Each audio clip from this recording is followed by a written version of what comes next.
Une voiture de police anonyme, pas de signe distinctif, pas de gyrophare. Le conducteur est pressé, mais doit rester discret. Xavier, tu peux voir avec Hervé où en est le vol, s'il est toujours prévu? Sa spécialité, la surveillance et la filature. Il est agent secret. À tout à l'heure. Ça change tous les jours, tous les instants. On va à Roissy dans 2 heures, on peut être à Lille ou être revenu ici parce que l'avion a été annulé, parce que la cible n'a pas pris son avion. Enfin, c'est assez changeant en fait. Ah, c'est imprévisible. C'est totalement imprévisible. La cible, comme dit le policier, c'est l'homme qu'il doit prendre en chasse aujourd'hui. Une filature pour le compte de collègues de services étrangers. Ceux-ci viennent d'envoyer une alerte. Un suspect qu'il surveille depuis plusieurs mois a pris l'avion ce matin, destination Paris.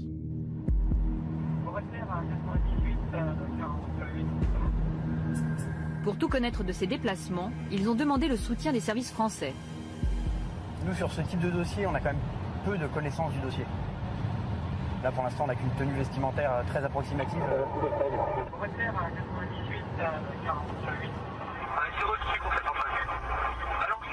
Peu d'éléments, mais le policier ne travaille pas seul. Son équipe est déjà sur place. Engagé ce matin, il y a 7 garçons, une fille. Et vous vous déguisez? On se désilhouette, en fait. On change d'apparence vestimentaire assez facilement. Le filocheur idéal, il n'est pas de très grande taille, il ne faut pas qu'il fasse 1m90 tout en muscles. C'est un monsieur tout le monde. Le filocheur, comme il l'appelle, c'est celui qui mène les filatures. Arrivé à Roissy, terminal international. L'opération est maintenant clandestine, pas question de se faire remarquer. Nous suivrons en caméra cachée. Le policier nous sert de guide pour repérer ses collègues cachés dans la foule. Vous avez à droite le gars qui fait le mot croisé sur son journal. Cet homme, c'est un agent secret. Les 2 autres n'ont rien à voir, mais par contre au milieu, oui, c'est chez lui. Celui qui dort ou fait semblant. Lui, un policier, passager parmi les autres.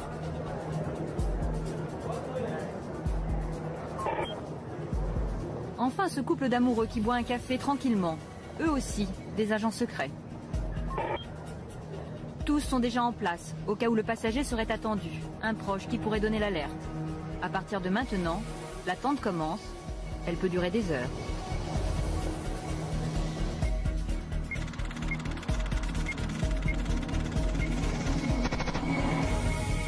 Bienvenue dans un monde très discret.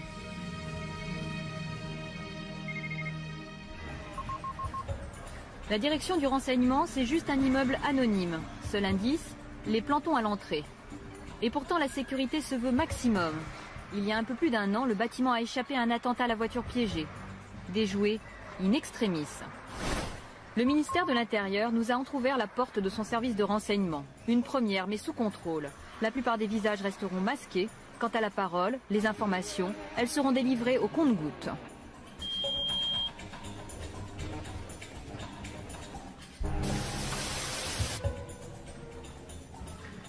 Le sésame, c'est ce badge.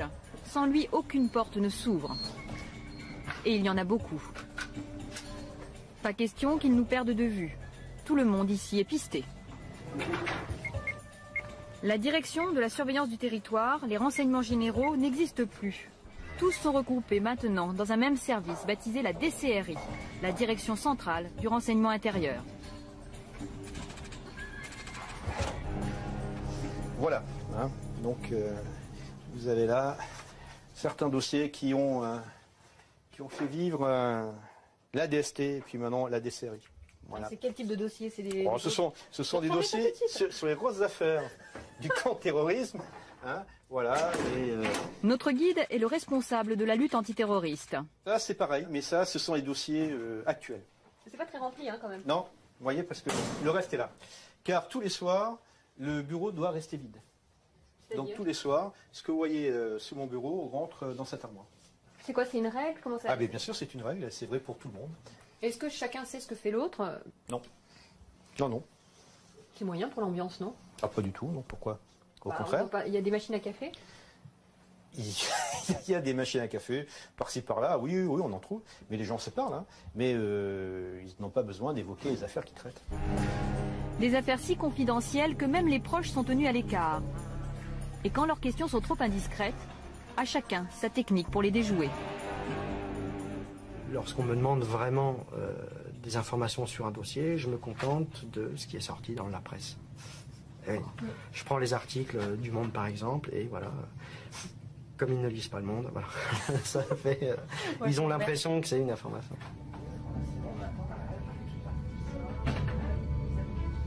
À 2 pas du bureau du grand patron, nous sommes au cœur du système. Les ordres partent d'ici. Même les écrans des ordinateurs sont classés secret défense. Interdiction de les filmer. Ils sont des contacts directs avec les autres services de renseignement français, étrangers, mais aussi avec l'Élysée et Matignon. C'est là où arrive tout le courrier, tous les messages, que ce soit des informations, que ce soit des demandes d'informations. Tout arrive ici, tout est redistribué d'ici, avec des gens qui sont spécialement recrutés pour ça, parce qu'ils ont une bonne connaissance de la direction, ils ont une bonne connaissance du travail, ils savent percuter très rapidement, et surtout, ils savent à qui ils doivent envoyer les informations pour qu'elles soient analysées le plus rapidement possible et à qui ça va servir. Nous sommes autorisés à filmer dans ce service. Ces agents sont les plus sollicités. Oui. Tu as des nouvelles Ici, les policiers s'occupent d'une branche islamiste la plus virulente contre la France. Tu peux essayer de les appeler pour voir ce que ça donne? Hein, tu me tiens au courant? Ouais, je tiens au courant. Merci.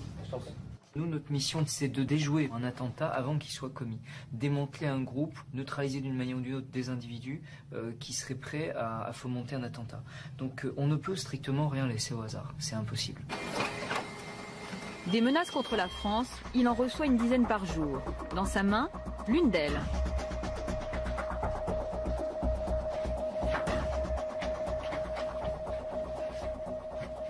C'est un Tchétchène qui est rentré en contact avec une fille qu'on suivait, qui elle est maghrébine. Bon, ouais, ça soit Tchétchénie, c'est pas mal. Et il veut, qu'est-ce qu'il a dit? Qu'il voudrait également gagner Le du chef temps, de la division antiterroriste évalue le danger et les moyens à déployer. Bon, allez, on va essayer de voir un peu de quoi il en retourne. Hein. Bon, on peut penser qu'en tout, il va y avoir une cinquantaine de personnes qui vont travailler dessus. Une cinquantaine de personnes parce qu'il y a l'aspect analyse, recherche, renseignement. Et puis, si on met une surveillance physique, là, tout de suite, les effectifs vont monter de façon conséquente. Il faut que, très vite, on localise cet individu, qui sont les contacts de ce jeune, que ce soit en France ou dans les pays qui mènent à cette terre de djihad. Tout connaître de ceux qu'ils appellent leurs cibles. Nous allons entrevoir de quelle façon.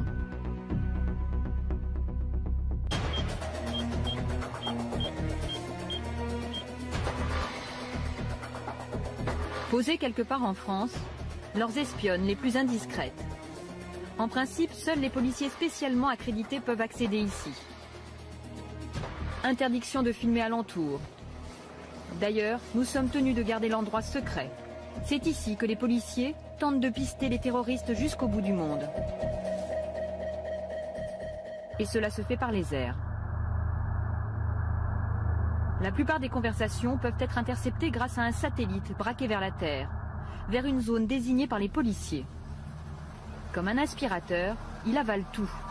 Les conversations d'un téléphone fixe, d'un mobile, le contenu des courriers électroniques et même des fax. Cryptés ou non, pour lui c'est pareil. Des millions d'informations arrivent ici chaque jour. Les trier, c'est le travail de ces ordinateurs. Il classe par numéro de téléphone et par zone géographique, isole ce qui intéresse les policiers. Pour les personnes concernées, plus d'intimité, plus de vie privée.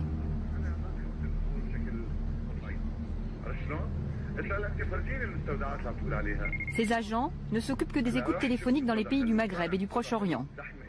Alors ici, on traite plusieurs centaines de milliers de communications par jour. Il y a effectivement une masse d'informations qui est énorme, mais nous ne sommes intéressés que par une partie infini-décimale, car nous avons une approche qui est très ciblée sur ce flux qui est effectivement très conséquent. Toutes les conversations sont traduites, disséquées, analysées, de la plus sensible à la plus anodine.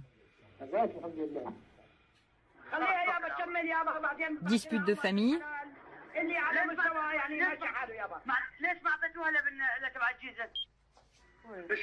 discussions d'affaires,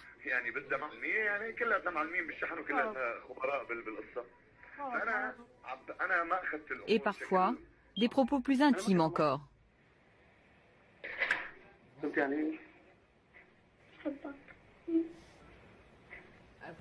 À quoi servent ces conversations? Comment vont-ils les utiliser? Dans la pièce, c'est le silence. Nous n'en saurons pas plus. Apparemment, nous avons atteint la limite pour ces policiers et nous n'obtiendrons pas de réponse à nos questions. Ces questions, je réponds pas. Pourquoi? Si.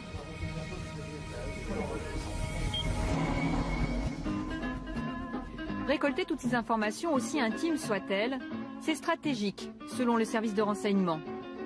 Ce que nous confirme ce policier qui y a passé plus de 20 ans.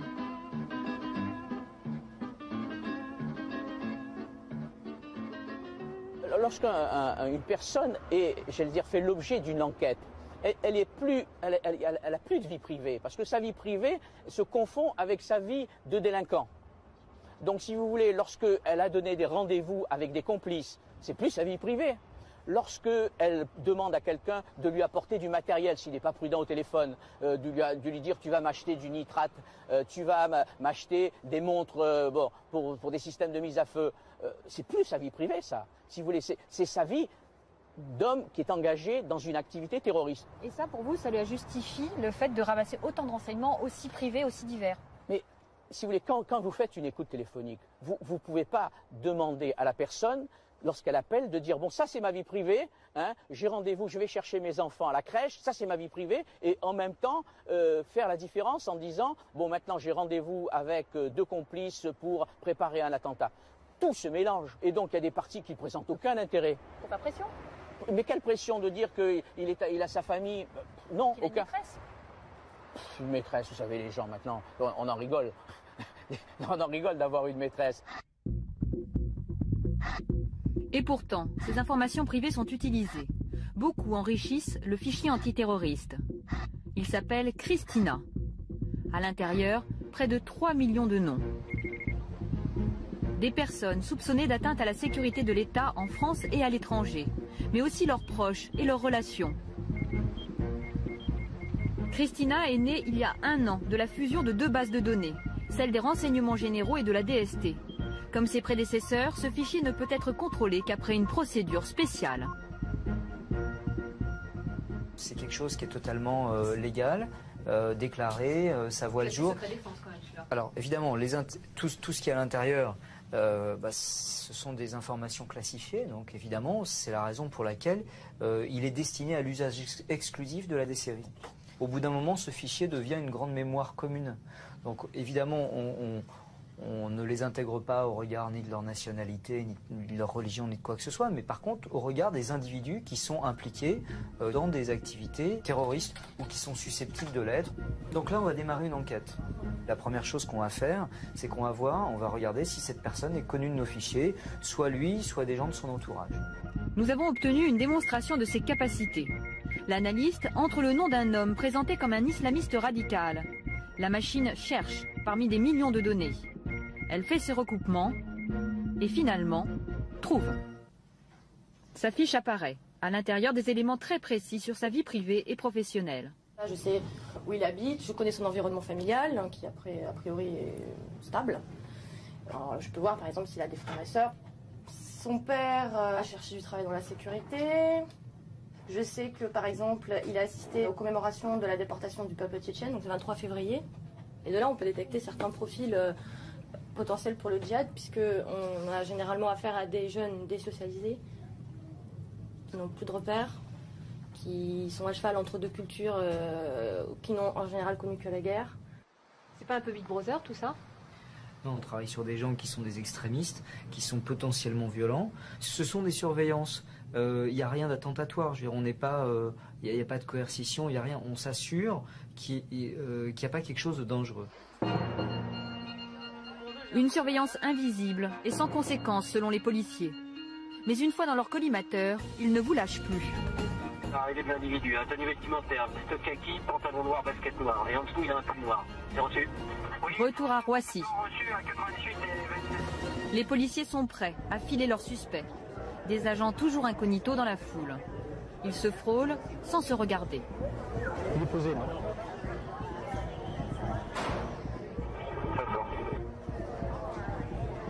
Le voilà. Il n'a pas repéré le policier derrière lui, ni ceux qui s'apprêtent à le prendre en filature. Les policiers ne doivent pas le perdre, sinon aucune chance de le retrouver.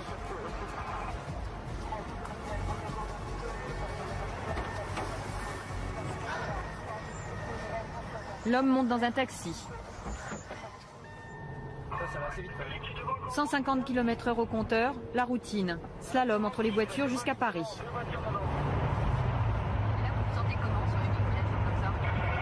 Bien, bien, très bien. Il y a toujours le petit moment où là, quand c'est parti de Roissy, on n'a pas envie de rater. Donc, mais on fait. On arrive à gérer quand même.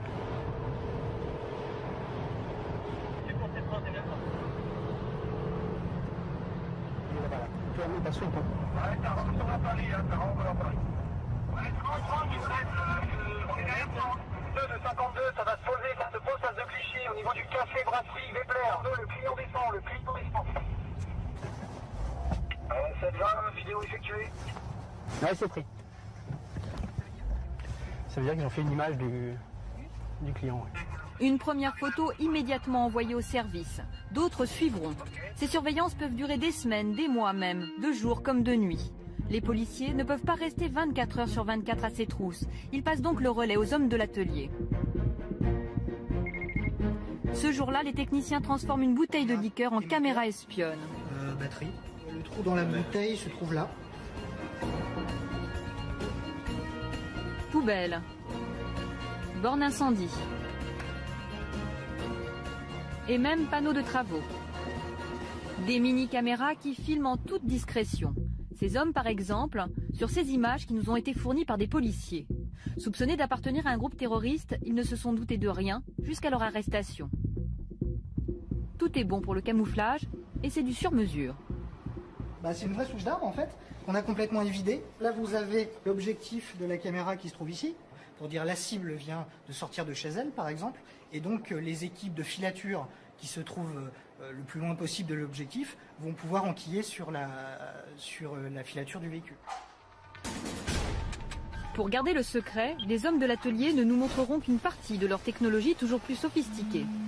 D'ailleurs, peut-on un jour imaginer qu'elle remplace le policier? Le mythe, le rêve du tout technique avec des machines, des super ordinateurs qui permettraient d'arriver à des résultats fantastiques au cœur d'un réseau terroriste, puisque c'est la matière qui nous occupe. Là. Non, ça fait partie de la science-fiction et ça n'existe pas. En fait, ici, le nerf de la guerre, c'est le renseignement humain. Il y a 2 ans, nous avions pu filmer un policier avec son informateur. Celui-ci a une mission, infiltrer les réseaux islamistes.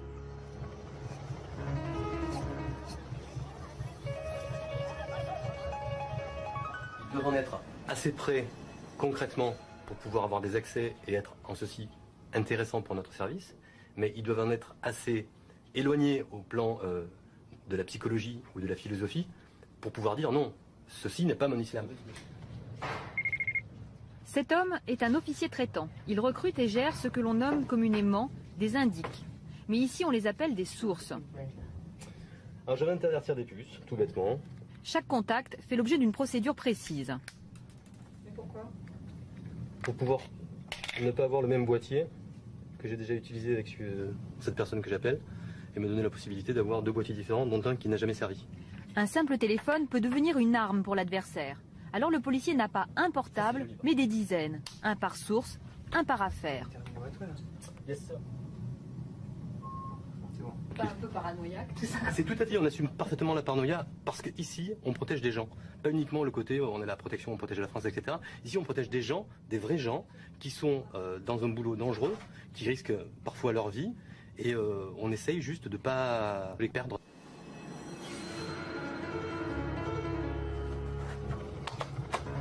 Nous allons l'accompagner jusqu'à son rendez-vous secret. Le temps de l'interroger sur le profil et les motivations de ces mystérieux informateurs. Comment les incite-t-il à collaborer? Quel pacte passe-t-il avec eux? Jamais on ne doit faire de pression sur la personne. Parce que la pression, la menace, ça peut fonctionner dans certains d'autres services où j'ai travaillé en matière de stupéfiants par exemple. En matière de contre-terrorisme, on ne cherche pas des balances. Ce sont des gens qui ont vraiment une idée, qui ont vraiment le sentiment de travailler avec nous, pas pour nous. Ce policier ne pratiquerait donc aucune pression sur ses sources. Des propos impossibles à vérifier.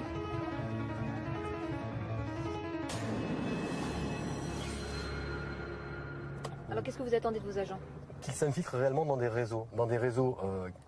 De terroristes potentiels, de gens, et il y en a qui veulent tout faire péter uniquement parce qu'ils ont un grain, de gens qui veulent éradiquer tous les mécréants, et les mécréants, c'est nous tous, et y compris d'autres musulmans.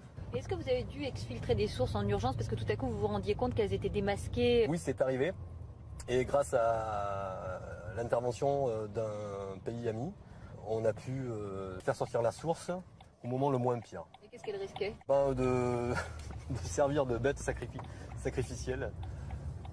Ah, ils risquent vraiment leur peau. Oui, puisque l'avant-veille, elle avait assisté à un égorgement rituel d'un prêtre. Donc le lendemain, elle a pris ses clics et ses claques. Risquer sa vie ou mourir. Avant de se rendre à son rendez-vous secret, le policier nous donne une dernière clé. Toutes les affaires de contre-terrorisme qui ont été résolues en Europe ces dernières années, toutes ont été résolues grâce à des sources humaines.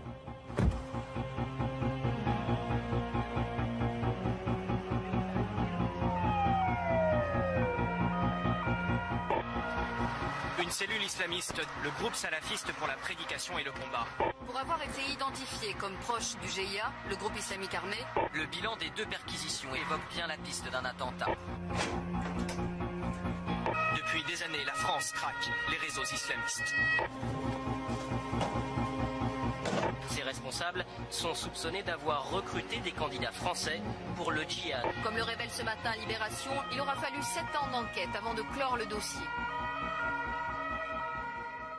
Depuis le dernier attentat de décembre 96 à Port-Royal, on a pu démanteler une quinzaine, un peu plus de 15 d'ailleurs, réseaux qui préparaient effectivement des attaques sur le sol national. En France aujourd'hui, 350 islamistes interpellés par la DCRI sont sous les verrous. Pour chacun, il y a eu une enquête et des auditions sous la responsabilité du parquet antiterroriste, puis une condamnation par un tribunal. Malgré ces garde-fous, peut-on affirmer que le système est fiable? Des innocents peuvent-ils être mis en cause? Si c'est arrivé, quelquefois, personne n'est infaillible. Et parfois, on peut effectivement se tromper sur un faux renseignement. Ça n'est jamais allé plus loin. On a très rapidement reconnu la chose et les gens ont été libérés aussitôt. Cela n'a pas toujours été le cas.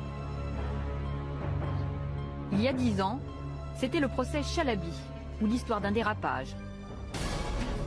C'est une protestation solennelle et que nous avons voulu très forte et unanime de tous les avocats contre le procès de masse. Nous sommes en 99. Ces avocats représentent les prévenus du dossier Chalabi. Au total, 138 personnes jugées dans ce gymnase spécialement aménagé. Un procès, mais surtout un fiasco policier et judiciaire. Tout a commencé avec l'arrestation de l'islamiste Mohamed Chalabi, le chef d'un réseau actif et dangereux. À l'époque, dans un climat d'attentat, la machine judiciaire s'emballe. S'enchaînent de vastes coups de filet et des emprisonnements à la chaîne. Le jour du procès, il y a les auteurs, mais aussi des membres de leur famille, des amis, des collègues et même des voisins de palier. J'ai fait 1 mois de prison, et mon mari 17 mois de prison, et mon frère 7 mois de prison, et tout ça c'est pour rien du tout. Ils avaient été donnés par des informateurs ou étaient apparus sur des écoutes téléphoniques, tout comme cette femme emprisonnée 4 mois pour rien. Bon, j'étais pas la seule, il y avait plein d'autres cas, des gens qui étaient là parce qu'ils connaissaient quelqu'un, parce qu'ils avaient une adresse dans leur carnet d'adresse, parce que quelqu'un leur a téléphoné. Bon. Au final, 31 relax, des innocents pris par erreur dans les filets de la lutte antiterroriste. Selon les policiers, ce procès a marqué un cap. Depuis, des enseignements auraient été tirés. Toutes les choses évoluent, les situations évoluent, la connaissance du phénomène évolue aussi. Et elle progresse. En général, heureusement d'ailleurs, on progresse également dans la connaissance. Donc peut-être qu'à l'heure actuelle, on est plus en capacité de bien cibler les gens à suivre et à neutraliser. Voilà. Maintenant, j'espère effectivement qu'on n'aura pas de nouveau à arrêter 300 personnes par an. Bon, ça veut dire que vraiment, là, ça deviendrait extrêmement dangereux.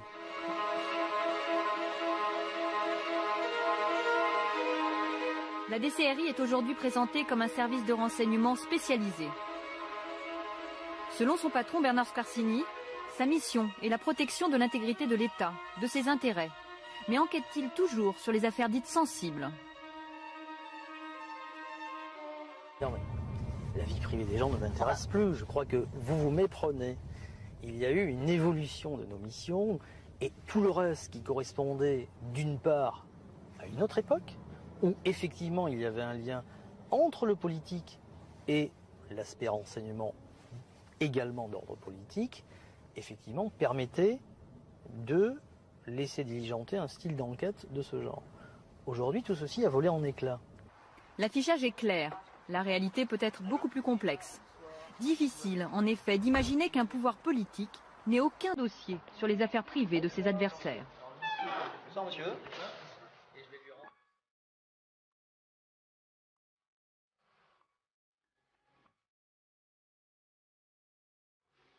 Comme chaque soir, le policier détruit une partie des informations de la journée. Il range ses dossiers dans son armoire forte.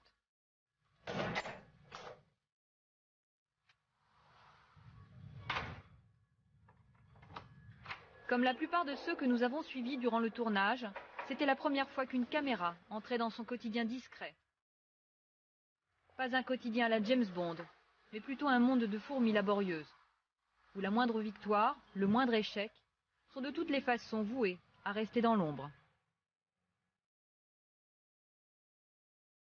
Ce document a été tourné en 2010. Aujourd'hui, la DCRI s'appelle la DGSI. Alain Juillet, bonsoir. Bonsoir. Alors, vous avez été directeur du renseignement à la DGSE, les services de renseignement extérieurs. Oui. Aujourd'hui, vous êtes président du club des directeurs de sécurité des entreprises. Oui.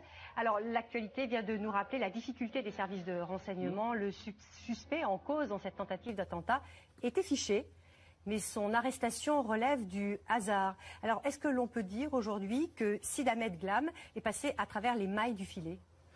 Non, on ne peut pas dire ça puisqu'il était identifié. Il était identifié, il avait été convoqué plusieurs fois, contrôlé plusieurs fois.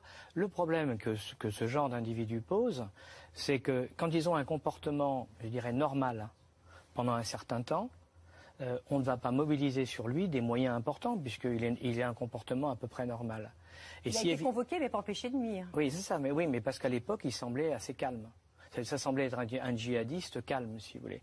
Et en réalité, pas du tout. C'était probablement, c'est ce qu'on peut appeler plutôt un agent dormant, c'est-à-dire quelqu'un qui trompait son monde en se préparant à quelque chose. Est-ce que ça veut dire que les services de renseignement se sont trompés justement sur sa capacité de nuire ? Ils n'ont probablement pas identifié totalement le niveau de dangerosité qu'il avait. Mais vous savez, c'est pas facile. Quand vous êtes avec des gens qui sont issus du grand banditisme ou qui sont issus des banlieues, des leaders de banlieue, c'est assez facile parce qu'ils sont très démonstratifs dans leur comportement. Quand vous êtes sur des intellectuels, c'est pas du tout la même chose, c'est beaucoup plus compliqué. Nous, on l'a connu avec Action Directe, avec les Brigades Rouges, on l'a connu de chaque fois qu'il y avait des intellectuels au milieu.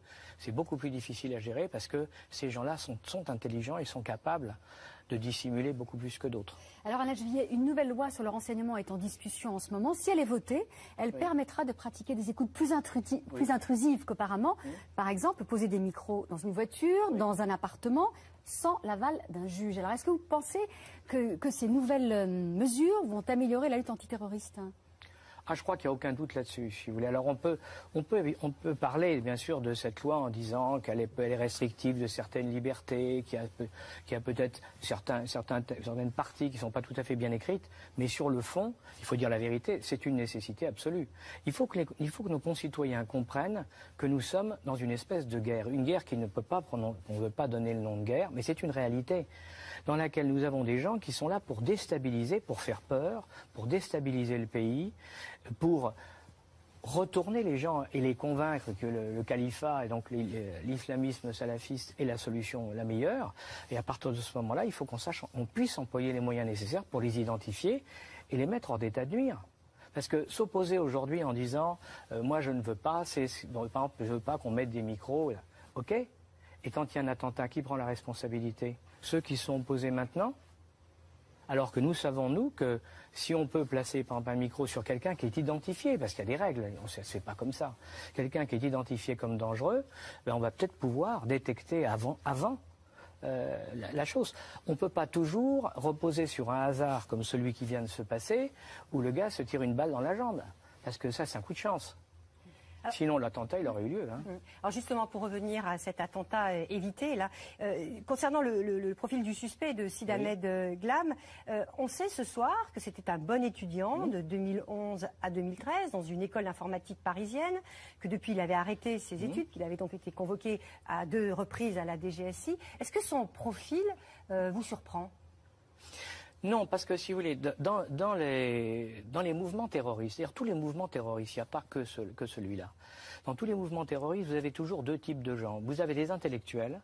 Quand je dis des intellectuels, ceux qui ont fait des études supérieures, qui peuvent aussi occuper des fonctions de cadre dans des entreprises, hein, et qui, eux, vont mener le combat terroriste avec une autre pratique, c'est-à-dire en essayant de mieux s'intégrer dans la société pour la détruire. Alors que quand vous prenez, je dirais, les fantassins du terrorisme, et c'est pas du tout péjoratif, mais ceux qui vont être en dessous, eux, ils ont des comportements beaucoup plus simplistes, ils sont manipulés, ils font ça dans un cadre d'une manipulation, alors que les intellectuels, ils font ça dans le cadre d'une conviction. Ce n'est pas du tout pareil, et c'est beaucoup plus difficile à gérer. Selon vous, ces intellectuels, il en existe beaucoup en France ? Je pense, alors, il y en a un certain nombre.